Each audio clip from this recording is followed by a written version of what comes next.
বলতে চাই, এই বাংলার জমিনে কোরআন আছে, বর্তমানে থাকবে, ভবিষ্যতেও থাকবে।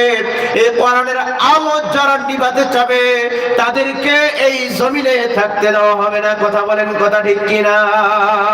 শুধু তাই নয়, যারা কোরআনের বিরোধিতা করবে, যারা ইসলামের বিরোধিতা করবে, যারা আমার নবীর বিরোধিতা করবে, আমার নবীর আদর্শ নিয়ে যারা কথা বলবে, আমার নবীর চরিত্র নিয়ে যারা কথা বলবে, তাদের কোরআনের ভাষা অনুযায়ী কাফের বলা হয়। কাফেরের সাথে মুমিনের কোনো সম্পর্ক থাকতে পারে না। কথা বলেন, কথা ঠিক কিনা? আসতে বলেন, আর আসতে বলেন কিনা? আর একটু আসতে বলেন। মানে আসতে করলে কেমন আওয়াজ বাড়ে, আজব ব্যাপার। আচ্ছা ঠিক না বেঠিক, একটু জোরে বলার দরকার আছে না নাই? আপনাদের আওয়াজ দিতে কষ্ট হয়। আমরা সামনে আশায় আছি আল কোরআনের বাংলাদেশ দেখার জন্য। কথা বলেন, কথা ঠিক কিনা? আমরা দেখতে চাই আগামীর বাংলা কোরআনের বাংলা। আমরা আগামীর সংসদ দেখতে চাই কোরআনের সংসদ।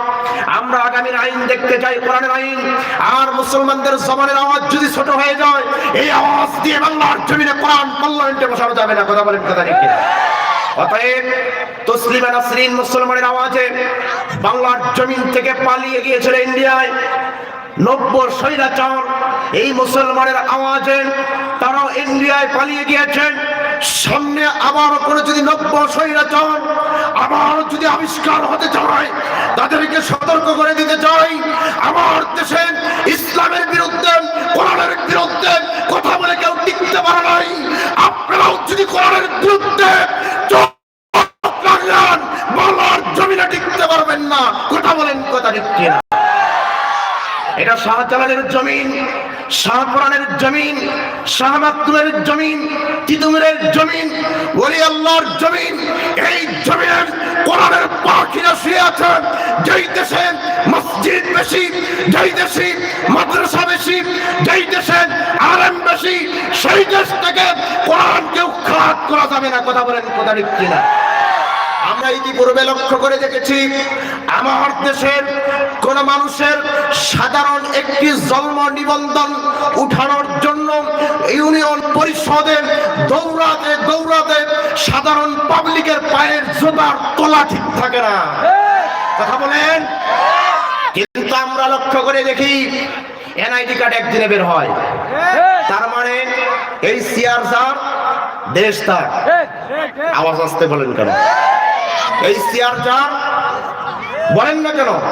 সিআর যার, টাকা যার, পাওয়ার তার। টাকা যার, সিআর যার, দেশ তার। টাকা যার, পাওয়ার তার। তার মানে টাকা থাকলেই যদি পাওয়ার হয়, আর চেয়ার পাইলেই যদি দেশ দখল হয়, তাহলে আমাদের সিল দেওয়ার দরকার কি? কথা বলেন। এই ইনসাফ আমরা দেখতে চাই না। এটা বেইনসাফ আমরা দেখতে চাই না। আমরা ইনসাফপূর্ণ একটি দেশ চাই। আমরা ইসলাম কোরআন দিয়ে ইনসাফপূর্ণ সমাজ আমরা চাই। কথা বলেন, কথা ঠিক কিনা? এই ইনসাফপূর্ণ সমাজ যদি আমরা গঠন করতে চাই, কোরআন ছাড়া সম্ভব। তাহলে কোরআন আমরা দেখতে চাই কি চাই না? কথা বলেন, চাই কি চাই না? তাহলে এই আস্তে আওয়াজে কোরআনকে পার্লামেন্টে পাঠানো যাবে? কথা বলেন, যাবে না? আওয়াজ জোরে দেওয়ার দরকার আছে না নাই? একটু সকলেই দিয়ে হাত তোলেন, শরীরটা হিট হোক। নারে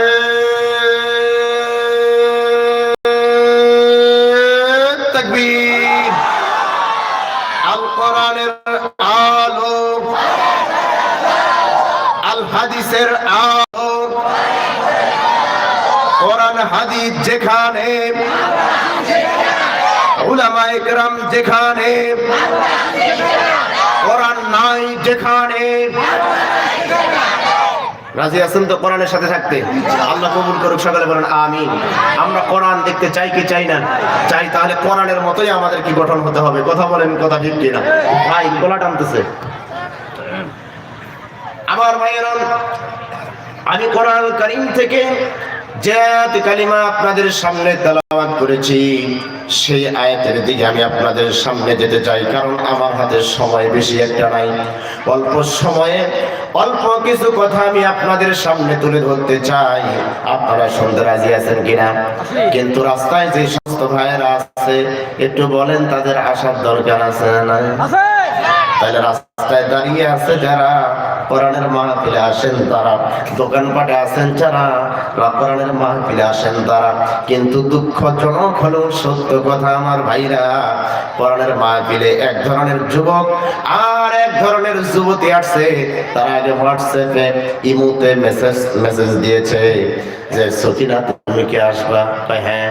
কোরআনের মাহফিল ছাড়া তো দেখা করার কোনো অবস্থা নাই, তুমিও আসো আমিও যাই, বাদাম একসাথে খাই। তারা দেখেন বাদাম খাওয়ার ধান্দায় দোকানপাটে আড্ডা দেয়, আছে না? যারা বাদাম খাওয়ার ধান্দায় দোকানপাটে যারা আড্ডা দেয় তার চরিত্র ভালো না খারাপ? কথা বলেন। ওই যুবকের সাথে মেয়ে বিয়ে দেওয়া যাবে নাকি? কথা বলেন। বর্তমান যে দিনকাল চলে ভাই, এই শীতের দিনে একা থাকা সম্ভব নাই যুবকরা, ঠিক কিনা? যুবকরা বাপকে বলতে পারে না আব্বা বিয়ে দাও, বলা সম্ভব না। অতএব যুবকরা তোমরা যদি কোরআনের মাহফিলে আসো, আজকে এমন কিছু কথা হবে, তোমাদের বিয়ের বিষয়েও কিছু আলোচনা করার দরকার আছে না? কথা বল না কেন যুবকরা? বিয়ে হয় না কেন? বাপ কেন বিয়ে দিতে চায় না? মা কেন বিয়ে দিতে চায় না? যুবকরা বুঝে না। মোবাইল খেলতে খেলতে তার চোখ শেষ, তার মাজা শেষ, আবার বিড়ি খাইতে খাইতে তার কোমর শেষ, এরপরে ট্যাবলেট কি যেন একটা ডলে, কথা পায় না কেন? এই ডলে খাইতে খাইতে তার যৌবন শেষ। এই যুবক বয়সে মোবাইল টিপে চোখ খাইল, প্রীতির আলাপ করে নেশার সাথে জড়িত হয়ে যৌবনটাকে শেষ করে দিল। আগের বয়সের দাদা চাচারা এখন পর্যন্ত তারা ভাত খাইতে বসলে হাফ কেজি চাউল খায় ফেলে, কিন্তু বর্তমান যুবক এক পোয়া চাউলও খাইতে পারে না। তার মানে এদের বর্তমান অবস্থা ভালো না খারাপ? এখনো বলতেছি যুবক যারা দোকান পাটে দাঁড়িয়ে আছো, আর যে যুবক যুবতীরা দেখা করার জন্য অপেক্ষা করতেছো, খবরদার তোমরা সঠিক জায়গায় বসে যাও। দোয়া করবো আল্লাহ তোমাদের ভালো বিবাহের ব্যবস্থা করে দিক। সকলে বলেন আমিন। আমার ভাইরা, আমি কোরআনুল কারীম থেকে আয়াতে তেলাওয়াত করেছি সূরাতুল আনকাবুত থেকে। আনকাবুত শব্দের অর্থ হচ্ছে মাদ্রাসা। আল্লাহ রাব্বুল আলামিন মানব জাতিকে শ্রেষ্ঠত্ব দান করে দিয়া শ্রেষ্ঠ জাতি হিসাবে, শ্রেষ্ঠ মাখলুক হিসাবে মানুষদেরকে আল্লাহ রাব্বুল আলামিন দুনিয়ার জমিনে পাঠিয়ে দিলেন। কিন্তু আল্লাহ মাদ্রাসা নামে কারণ সূরা নাযিল করে দিলেন, একটা উদ্দেশ্য আছে না?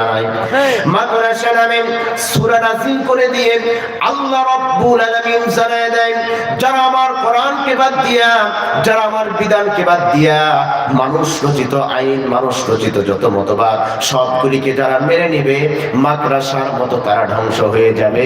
কথা বলেন, কথা ঠিক কিনা? এজন্য আল্লাহ রাব্বুল আলামিন বলেন, আহাসিবান নাসু আইয়ুতরাকু আইয়াকুলু আমান্না ওয়া হুম লা ইফতানুন।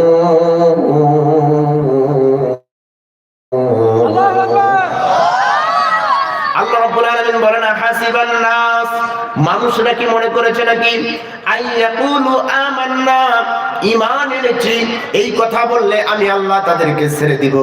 আল্লাহ বলেন না না না, ঈমান এনেছি এই কথা বললে আমি আল্লাহ ছেড়ে দিব না। আল্লাহ বলেন ওয়া হুম লা ইফতানুন। আল্লাহ বলেন তার ঈমানের উপরে আমি আল্লাহ পরীক্ষা নেব। তার মানে ঈমান আনলে ঈমানের পরীক্ষা দেওয়ার দরকার আছে না? আল্লাহ বলেন ঈমান আনার পরে ঈমানের পরীক্ষা নেব। ঈমানের পরীক্ষাটা কেমন হবে? ইমানের পরীক্ষাটা কঠিন হতে পারে, নরমালও হতে পারে। ইমানের পরীক্ষা আল্লাহর যেভাবে ইচ্ছা সেভাবে নিতে পারে। কিন্তু আমার ভাইরা, নিজেকে ইমানদার বলে দাবি করলে এই শীতের দিনে এই ফজরের নামাজে যারা যায় না, এটা কি ইমানদার? কথা বলেন। আমি ইমান এনেছি, স্বীকার করেছি আমি ইমানদার, আমি আল্লাহর প্রতি ইমান এনেছি, কিন্তু এই শীতের দিনে যারা উযু করার ভয়ে, গোসলের ভয়ে যারা মসজিদে যায় না, বুঝা যায় এর ভিতরে ভেজাল আছে না নাই? আবার অনেক যুবকদেরকে যদি বলা হয় ভাই চলেন মসজিদের দিকে যাই, কয় হুজুর আমার কাপড় ঠিক নাই। কথা বলেন আছে না নাই? আচ্ছা বলেন, প্রত্যেক মাসে আল্লাহ রাব্বুল আলামিন একটি জাতি দিয়েছেন, যেটা হচ্ছে নারী জাতি। তারা মাসে 3 দিন 5 দিন 7 দিন বলতে পারে আমার শরীর অসুস্থ।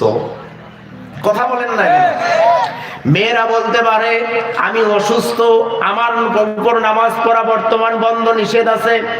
কিন্তু যারা যুবক হওয়ার পরে যেই সমস্ত যুবক ছেলেরা বলে আমার পোশাক ঠিক নাই, বুঝা গেল এটা মেয়েদের চেয়েও বেশি। কথা বলেন না কেন? কারণ মেয়েদের ওজর দিয়েছেন কে? কথা বলেন না কেন? মেয়েদের ওজর দিয়েছেন আল্লাহ, যুবকদের কোনো ওজর নাই। অতএব যারা বলে যে আমার পোশাক ঠিক নাই, বুঝা গেল এটা মেয়েদের চেয়েও বেশি খারাপ। আবার পোশাক ঠিক নাই কেমন, এরা আবার কুকুরের চেয়েও বেশি খারাপ হয়। কেমন করে? একটা কুকুর প্রস্রাব করার সময় কোমরটা একটু হলেও হেলায়। কথা বলেন না কেন? তারা কোমরটা একটু হলেও হেলায়, হেলায় তারা প্রস্রাব করে। কিন্তু কিছু যুবক আছে তারা কোমরও হেলায় না, তারা দাঁড়িয়ে দাঁড়িয়ে প্রস্রাব করে। আবার প্রস্রাবের পথে ঢিলাও নেয় না, টিস্যুও নেয় না, পানিও নেয় না। আবার দুই পাশে দুইটা ডাং দিয়া সেন্টা লাগায় হাঁটে যায়। এই সমস্ত যুবকরাই বলতে পারে আমার কাপড় ঠিক নাই, আমার পোশাক ঠিক নাই। কথা বলেন, কথা ঠিক কিনা? আল্লাহ রাব্বুল আলামিনের জন্য বলেন ওয়ালাকাদ যারানা লিজাহান্নামা কাসীরাম মিনাল জিন্নি ওয়াল ইনসি লাহুম কুলুবুন লা ইয়াফকাহুনা বিহা ওয়া লাহুম আ'য়ুনুন লা ইউবসিরুনা বিহা ولهم آذان لا يسمعون بها أولئك كالأنعام بل هم أضل أولئك هم الغافلون আল্লাহ রাব্বুল আলামিন বলেন আমি দুইটা জাতির জন্য জাহান্নাম তৈরি করেছি। কথাটা কান আল্লাহ। আল্লাহ বলেন প্রত্যেকটা মাখলুকের হিসাব হবে, কিন্তু তাদেরকে হিসাব শেষে তাদের সকলকে মাফ করে দেওয়া হবে। দুইটা জাতির হিসাব করায় গন্ডায় নেওয়ার পরে তাদেরকে জাহান্নামে দেওয়া হবে, আবার একদলকে জান্নাতে দেওয়া হবে। তাদের মধ্য থেকে একটি হচ্ছে জিন জাতি, আর একটা হচ্ছে মানব জাতি। তার মানে মানুষকে সৃষ্টি করেছেন, আবার জিনকে সৃষ্টি করেছেন জান্নাতের জন্য এবং জাহান্নামের জন্য। আল্লাহ এই আয়াতের মধ্যে জানায় দেন আমি কিছু সংখ্যক জিন এবং ইনসানকে সৃষ্টি করেছি জাহান্নামের জন্য। আল্লাহকে যদি প্রশ্ন করি আল্লাহ আপনি কাদেরকে জাহান্নামে দিবেন একটু আপনি বলে দেন না।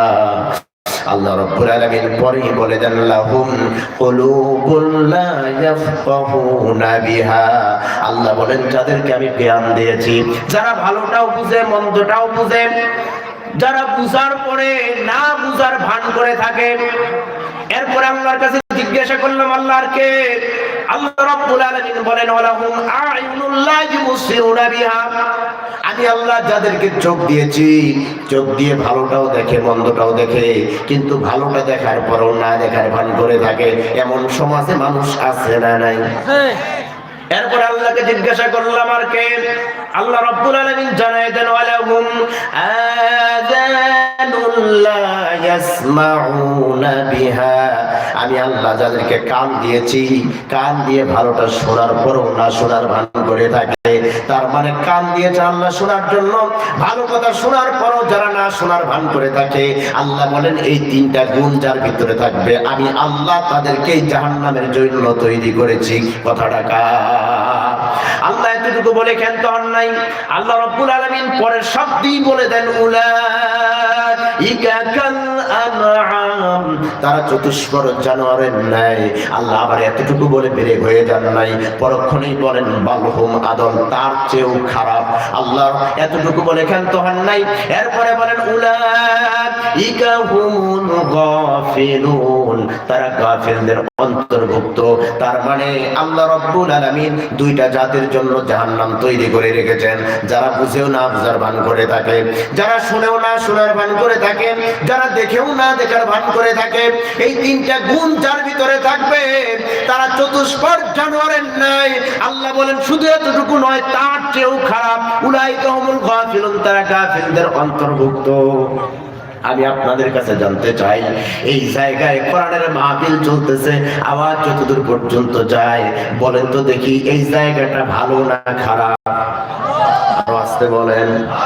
এই জায়গাটা ভালো, বুঝার পরেও না বুঝার ভান করে যারা দোকানপাটে আড্ডা দেয়, রাস্তায় যারা আড্ডা দেয়, তারা জাহান্নামী। কথাটা কান আল্লাহর কথা। এরপরে কান দিয়ে শুনতেছেন, চোখ দিয়ে দেখতেছেন এটা ভালো জায়গা, কান দিয়ে শুনতেছেন ভালো কথা হচ্ছে, আপনি দেখেও না দেখার ভান করে চলে যাচ্ছেন, দোকানপাটে আড্ডা দিচ্ছেন, আপনি শুনেও না শোনার ভান করে চলে যাচ্ছেন। কিয়ামতের ময়দানে কার জবাব, কার দরবারে জবাব দেওয়া লাগবে? আল্লাহ। কথা বলেন না কেন কার? তার মানে আমরা এত সুন্দর করে বলি, বলার পরেও না শোনার ভান করে বুঝে আরেকটা কথা কয় না। তার মানে এক লোক বিয়ে করছে, বিয়ে করে বউ নিয়ে যাচ্ছে সাথে করে, আর এক বন্ধু জিজ্ঞাসা করছে ভাই তোমার সাথে ওটা কে যায়? কয় ভাই আমি বিয়ে করছি, আমার ওয়াইফ।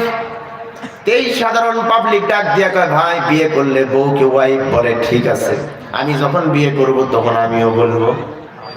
এই লোক যেদিন বিয়ে করে বউ নিয়ে যায়, আর এক পাবলিক জিজ্ঞাসা করছে ভাই তোমার সাথে এটাকে, ঘোড়ার ডিম ওয়াইফ কথা ভুলে গেছে, কয় পাইপ। কি কয়? আমরা বুঝাই কোরআন মানতে চাই, কোরআন দিয়ে সমাজ গড়তে চাই, ওরা কয় হুজুর রাজনীতি করে। কথা কয় না? তার মানে আমরা যেভাবে বলি সেভাবে বলতে পারে না। ও শুনছে ওয়াইফ, বলতে চাইছে ওয়াইফ, বুঝাইতে চাইছে ওয়াইফ, মুখ দিয়ে বের হয়ে গেছে পাইপ। কথা বল ঠিক কিনা? এজন্য আমার ভাইরা এদিক সেদিক মন নাই, আমার দিকে মন দেন। আরো কিছু তথ্য আমি আপনাদের সামনে দিতে চাই। আল্লাহ রাব্বুল আলামিন বলেন ঈমান এনেছো, এই কথা বললে আমি আল্লাহ তোমাদেরকে ছেড়ে দিব না, তোমাদেরকে ঈমানের পরীক্ষা নিব। ঈমানের পরীক্ষাটা আল্লাহ রাব্বুল আলামিন কেমন করে নেবে? আল্লাহকে যদি জিজ্ঞাসা করি আল্লাহ আপনি ঈমানের পরীক্ষা কেমন করে নেবেন একটু বলে দেন। আল্লাহ রাব্বুল আলামিন জানায় দেন ওয়ালা নাবলুওয়ান্নাকুম বিশাইইম মিনাল খাউফি ওয়াল জু'i ওয়া নাকসিম মিনাল আমওয়ালি ওয়াল আনফুসি ওয়াথ থামারাত ওয়া বাশশিরিস সাবিরিন।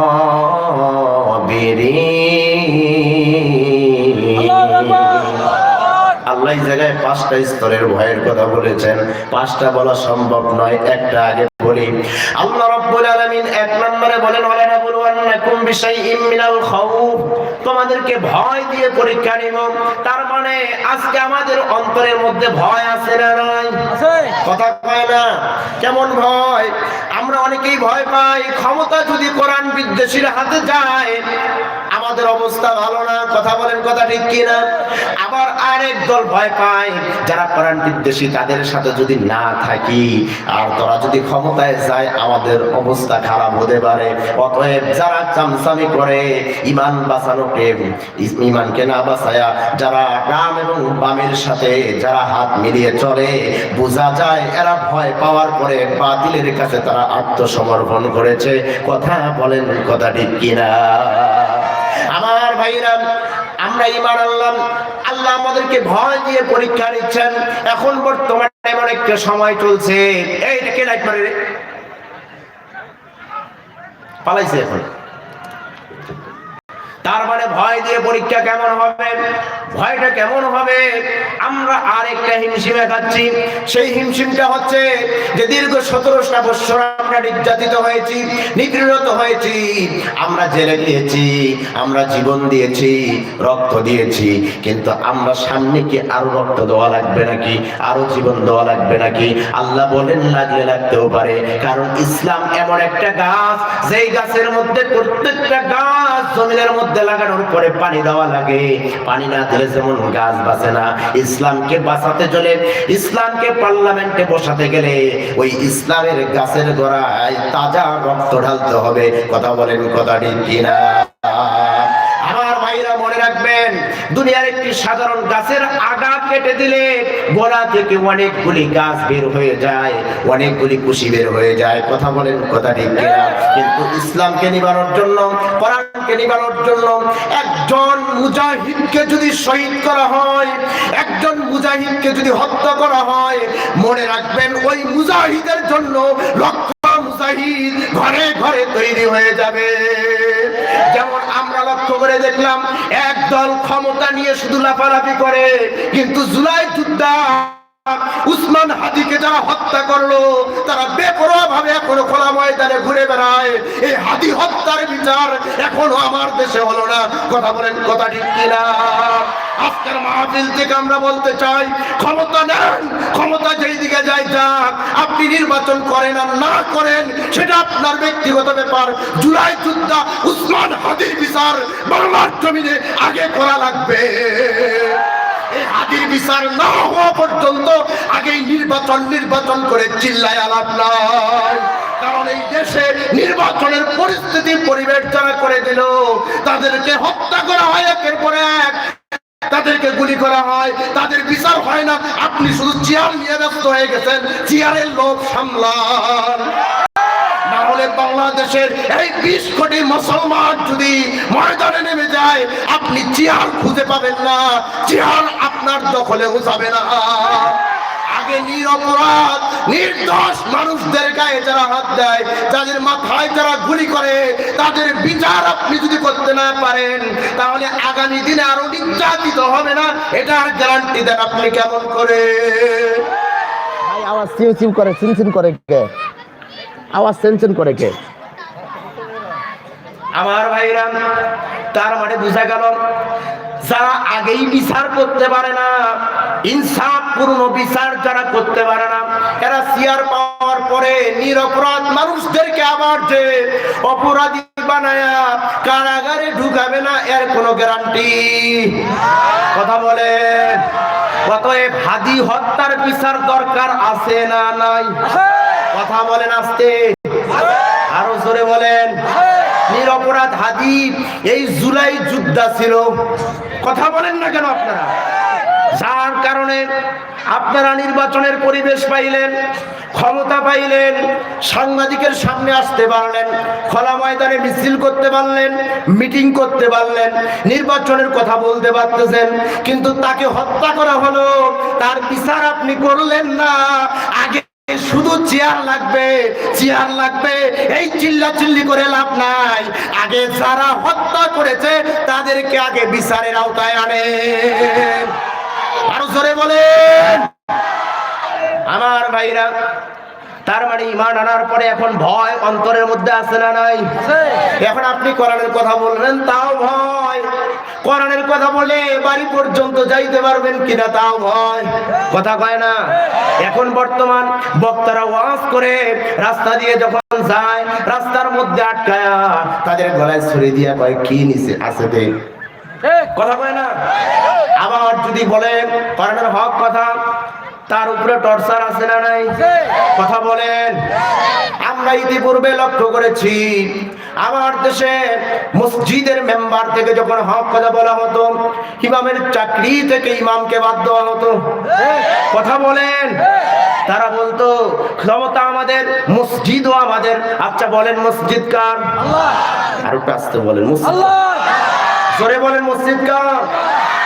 আমরা আজকের মাহফিল থেকে বলতে চাই, যারা এতদিন বলেছেন এই মসজিদে আমাদের মসজিদের নেতৃত্ব দিব আমরা, এই মসজিদ আমাদের, ক্ষমতা আমাদের, এটা আপনি ভুলে যান। কারণ রাসূলুল্লাহ সাল্লাল্লাহু আলাইহি সাল্লাম ওই মসজিদের মিনার থেকে মদিনাতুল মুনাওয়ারায় 10টি বছর কোরআন দিয়ে রাষ্ট্র পরিচালনা করেছে। কথা বলেন, কথা ঠিক কিনা? আমরা আজকের মাহফিল থেকে বলতে চাই, মসজিদ শুধুমাত্র একমাত্র কার? আরো জোরে বলেন, কার? মসজিদ কারণ নয়। মসজিদ যদি কেউ যদি মসজিদে দাঁড়ায় ভোট চাইতে পারে, ভোটের কথা বলতে পারে, মসজিদের মিনারে দাঁড়িয়ে রাজনীতির নেতা বলে পরিচয় দিতে পারেন, আমরা বলতে চাই ওই সেই মিনারে বসে ইমামদের হক কথা বলার দরকার আছে না নাই? কারণ আজকের মাহফিল থেকে স্লোগান আমাদের একটাই, মসজিদ আল্লাহর, মিনার আল্লাহর। মসজিদে আলোচনা হবে শুধু কার? আল্লাহ। কেউ যদি বলে মসজিদের মিনারে হক কথা বললে ইমামের ইমামতি থাকবে না, আমরা বলতে চাই মসজিদের মিনারে আপনার বাধ্যতার নয়, অতএব মসজিদ আল্লাহর, মসজিদে আলোচনা হবে আল্লাহর। কথা বলেন, কথা ঠিক কিনা? যারা বলে দেশ আমাদের, আমরা বলতে চাই দেশ আপনার হতে পারে, ক্ষমতা আপনার হতে পারে, মসজিদ আল্লাহর, অতএব মসজিদের মিনার থেকে হক কথা হবে। কথা বলেন, কথা ঠিক কিনা?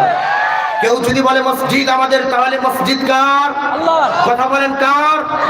আমরা বলতে চাই মসজিদে হক কথা হবে, হক কথা বলতে হবে, মসজিদ কারো বাপ দাদার সম্পত্তি নয়।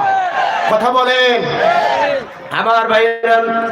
তার মানে আল্লাহ রাব্বুল আলামিন বলেন তোমাদেরকে ভয় দিয়ে পরীক্ষা নেওয়া হবে। আবার আরেকটা ভয় আছে, চাকরির ভয় আছে না নাই? কথা বলেন না কেন? হক কথা বললে চাকরির ভয়, হক পথে চললে চাকরির ভয়, হক কথা বললে আরো নানান রকমের ভয় দেখানো হয়। এজন্য আল্লাহ রাব্বুল আলামিন বলেন তোমরা ঈমান এনেছো, এই কথা বললে আমি আল্লাহ তোমাদেরকে মাফ করে দিব না। আল্লাহ বলেন ওহুম লা ইফতানুন, আমি আল্লাহ তোমাদের ওই ঈমানের উপরে পরীক্ষা নেব। কত টাকা সাহাবা আজমাইনরা পরীক্ষা দিয়েছেন। ভাই বলাটা নাকি গো, আপনার মাইক তো এবার না। আমি জানি আপনাদের সাউন্ড সিস্টেম ভালো, কিন্তু অপারেটর কি? আমার ভাইরা সাউন্ড একবার কমে যায়, একবার বাড়ে, একবার কমে, একবার বাড়ে, এক মাপে থাকবে। আমার ভাইরা ঈমান এনেছি, ঈমানদার, ঈমানের পরীক্ষা দেওয়া লাগবে। সাহাবা আজমাইনরা কেমন করে ঈমানের পরীক্ষা দিয়েছেন, সাহাবা আজমাইনরা কেমন করে চলেছেন, আবার তারা নবীকে কেমন ভালোবেসেছেন। আমি যদি শুধু বলি আমরা নবীকে ভালোবাসি, আমরা কোরআনকে ভালোবাসি, রাসূলকে ভালোবাসি, এই কথা শুধুমাত্র যদি মুখে বলি তাহলে কোনো ফায়দা হবে না, মুখে বলে কোনো লাভ হবে না। ঈমান ওই তিন জিনিসের নাম, 1 নাম্বার মুখে স্বীকার করা, 2 নাম্বার অন্তরে বিশ্বাস করা, 3 নাম্বার কাজে পরিণত করা। কথা বলেন, কথা ঠিক কিনা?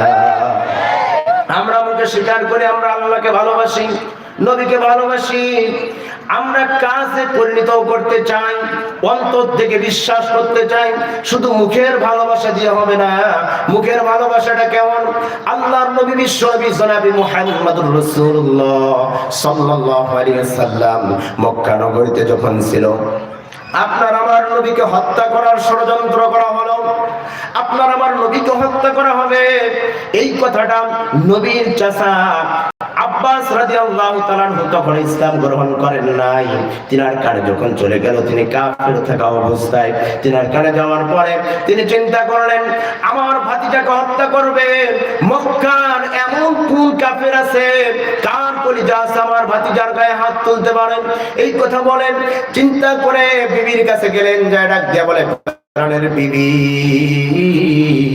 আর করোনা দেরি, দ্রুত তরবারিটা আমার হাতে তুলে দিয়ে দাও। যুদ্ধের পোশাকটা পরলেন, বিবি তরবারিটা হাতে তুলে দিল। লম্বা ইতিহাস সংক্ষিপ্ত করে বলি, খোলা তরবারিটা নিয়ে তরবারিটা উল্টা করে 1 হাতের মধ্যে ডাবায় দিয়া তরবারিটা ঘুরায় আর মক্কা নগরীতে বলে কে আছো? তার স্ত্রীকে বিধবা করবে, কে আছো? তার সন্তানকে ইতিম করবে, কে আছো? তার মা বাবার কোল খালি করবে। কলিজা থাকলে আসো, আমার ভাতিজা মুহাম্মাদের গায়ে একটু বার হাত দিয়ে দেখো। সরে বলেন আল্লাহু আকবার। এই কথা আওয়াজ দিয়ে চলে গেলেন বিশ্বনবী জনাবে মুহাম্মদ রাসূলুল্লাহ সাল্লাল্লাহু আলাইহি ওয়াসাল্লামের ঘরের দরজার বাইরে দাঁড়িয়ে দাঁড়িয়ে আব্বাস রাদিয়াল্লাহু তাআলা আনহু বিশ্ব নবীকে পাহারা দেন। বিশ্ব নবী জানে না, গভীর রাতে ঘরের দরজা খুলে দেখে ঘরের দরজায় চাচা যুদ্ধের পোশাক পরিয়ে খোলা তরবারি হাতে নিয়ে দাঁড়িয়ে আছে। এই দৃশ্য দেখে বিশ্ব নবী চাচা বলে যখন ডাক দিয়েছে, ডাক দেওয়ার সঙ্গে সঙ্গে আব্বাসের হাত থেকে তরবারিটা পড়ে গেছে। শুধু তরবারি পড়ে যায় নাই, দুই হাত ফাঁক করে ডাক দিয়ে বলে, মুহাম্মদ আমার বুকিয়া। আল্লাহর নবী বিশ্ব নবী জনাবি মুহাম্মদ রাসূলুল্লাহ আব্বাস রাদিয়াল্লাহু তাআলা আনহুর বুকে চলে গেছে। তাই ডাক দিয়ে বলে, চাচা এই রাতে আপনি আমার ঘরের দরজায় খোলা তরবারি নিয়ে যুদ্ধের পোশাক গায়ে কেন? আব্বাস ডাক দিয়ে বলে, ভাতিজা আমি খবর পেয়েছি আবু জেহেল আবু লাহাব নাকি তোমাকে হত্যা করে ফেলবে। আমি চাচা বেঁচে থাকতে আমার ভাতিজাকে হত্যা করবে, এত বড় কলিজা কার? আমি চাচা থাকতে আমার ভাতিজা মুহাম্মদের গায়ে কাউকে একটি ফোনের টোকাও রাখতে দিব না। ইতিপূর্বে আল্লাহ রাব্বুল আলামিন আসমান থেকে ফেরেশতা জিবরাইলকে ডাক দিয়ে বলে, জিবরাইল আর করোনা দেরি, আমার নবীর কাছে কোরআনের আয়াত নিয়ে চলে যাও তাড়াতাড়ি। আল্লাহর নবীর কাছে ফেরেশতা জিবরাইল আয়াত নিয়ে আসলেন, ইয়া আইয়ুহার রাসূল বাল্লিগ মা উনজিলা ইলাইকা মির রাব্বিক। হে নবী, আপনার রবের পক্ষ থেকে আপনার কাছে যা নাযিল করা হয়েছে আপনি তা মানুষের কাছে পৌঁছিয়ে দেন। চাচা বিদায় হয়ে গেল। পরের দিন একই অবস্থা, আব্বাস রাদিয়াল্লাহু তাআলা আনহু আবার নবীর ঘরের দরজায়। পরের রাতেও যখন আবার নবীজি ঘর থেকে বের হলেন, দেখেন আব্বাস রাদিয়াল্লাহু তাআলা আনহু যুদ্ধের পোশাক পরে দাঁড়িয়ে আছে। আবার চাচা ভাতিজার একখানে হয়ে গেল। আল্লাহ রাব্বুল আলামিন পরের দিনে আয়াত নাযিল করে জানাই দিলেন, ফামা বাল্লাগতা রিসালাতাহু। ওগো নবীজি, আপনি মানুষের মাঝে কোরআনের কথা বলবেন, ইসলামের কথা বলবেন, আর আপনাকে একজন কাফের এসে পাহারা দিবে, আপনি ঘরে বসে থাকবেন, তাহলে আপনার দ্বারা রিসালাতের দায়িত্ব পালন করা হচ্ছে না। আপনার দ্বারা রিসালাতের দায়িত্ব পালন করা হচ্ছে না। আপনার চাচা আপনাকে পাহারা দেয়, একজন কাফের আপনাকে পাহারা দেয়। আমি আল্লাহ থাকতে কোনো কাফেরের সহযোগিতার আপনার দরকার না। তৃতীয় দিন একই অবস্থা, নবীজি তার চাচাকে ডাক দিয়ে বলে, চাচা আপনি আর আমার ঘরের দরজায় আসবেন না, আপনাকে আর পাহারা দিতে হবে না, আমার রব আমার জন্য যথেষ্ট। বলেন আল্লাহু আকবার। আব্বাস রাদিয়াল্লাহু তাআলা আনহু চলে যায়। এক পর্যায়ে নবীজি ডাক দিয়ে বলে, চাচা আপনি যে আমাকে তিনটা দিন পাহারা দিলেন, এটার জন্য আল্লাহ আপনাকে উত্তম জাযা দান করবে। একটু জবান খুলে বলেন না আল্লাহু আকবার। কি জাযা দান করেছেন জানার দরকার আছে না নাই? আমার নবীজি এক পর্যায়ে মক্কা নগরীতে থাকতে পারলেন না।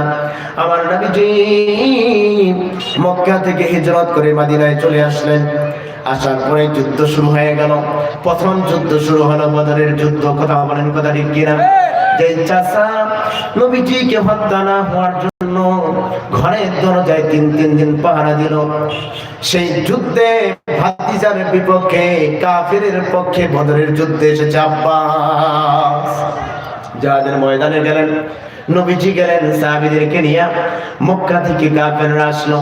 হঠাৎ করে দেখে একটি আওয়াজ আসে, একটি আওয়াজ ভেসে আসে। লক্ষ্য করে দেখে এটা অন্য কারো আওয়াজ না, এটা আওয়াজ হচ্ছে আব্বাস রাদিয়াল্লাহু তাআলা আনহুর। একটু জবান খুলে বলেন না আল্লাহু আকবার। আব্বাস রাদিয়াল্লাহু তাআলা আনহুর আওয়াজ শুনে নবীজি বুঝতে পারলেন আমার চাচার আওয়াজ। লক্ষ্য করে দেখে একজন সাহাবী পিছন দিক থেকে জড়িয়ে ধরে আছে। আর আব্বাস রাদিয়াল্লাহু তাআলা আনহু সেই জায়গায় বলতেছে, আমাকে ধরে ফেলেছ, কি কারণে ধরে ফেললাম? ধরে ফেলেছ এই কথা বলার পরে নবীজির সামনে যখন নিয়ে আসা হলো, নবীজি ডাক দিয়ে বলে, চাচা আমাকে কাফেররা হত্যা করবে বলে আপনি 3 দিন আমার ঘরের দরজায় পাহারা দিলেন, আর আজকে নিজে আপনার ভাতিজার বিরুদ্ধে খোলা তরবারি নিয়ে যুদ্ধের পোশাক পরে এসেছেন। মুফাসসির ইকরাম বর্ণনা করেন আব্বাস রাদিয়াল্লাহু তাআলা আনহু যে পোশাকটা পরে জিহাদের ময়দানে এসেছিলেন, ওই পোশাকের বোতামের মধ্যে 21 ভরি স্বর্ণ ছিল। কয় ভরি? 21 ভরি স্বর্ণ ছিল। 18টা বোতাম ছিল। 18টা বোতামে 1 ভরি করে একটা বোতাম ছিল, আর 3 ভরি দিয়ে কাজ করা ছিল। এমন একটা জুব্বা পরে এসেছেন। ওই সাহাবী আব্বাসকে ধরেই বলেছে, এই জুব্বার মাল আমার, এই জিহাদের ময়দানের মাল আমার। এই কথা যখন বলেন, নবীজি এক পর্যায়ে ডাক দিয়ে বলে, চাচা আপনি তো এইভাবে ধরা খাওয়ার কথা না, আপনি কেন ধরা খাইলেন? আব্বাস রাদিয়াল্লাহু তাআলা আনহু ডাক দিয়ে বলে, ভাতিজা আমি তো জিহাদের ময়দানে এসেছি তোমাদের বিপক্ষে, কিন্তু আমি যখন খোলা তরবারিটা চালাই তোমার উম্মতের উপরে, তোমার সাহাবীদের উপরে, আমি লক্ষ্য